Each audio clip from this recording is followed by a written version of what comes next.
गोजोनथाव खौरां 2023-24 सोलोंथाइ बोसोरनि थाखाय 11-12 थाखोनि गोदानै मुं थिसननाय लानानै फैदों बाक्सा जिल्लानि सालबारि बाजारनि साखाथियाव थानाय सेन्ट जेभियार्स इंलिश स्कुला।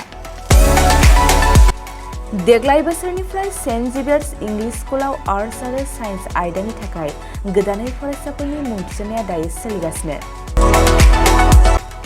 बे फरायसालियाव मुं थिसननाया बेसेन नाङै जागोन आरो डेभेलपमेन्ट फिसा 1000, दानफ्रोमबो टिउसन फिसा 1500 रांखौ फरायसानिफ्राय लानाय जागोन।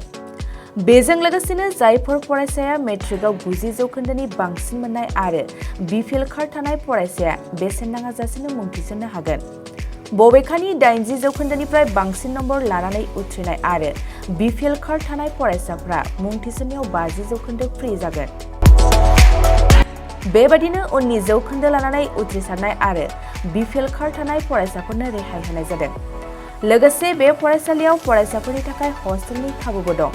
गोसो गोनां फरायसाफ्रा सेन्ट जेभियार्स इंलिश स्कुलाव 11-12 थाखोनि गोदानै मुं थिसननायनि बागै आबुं बाथ्राखौ मिथिनोब्ला नैबे मबाइल नम्बर 9954427791 आव थोंजों सुलाद लानो हागोन।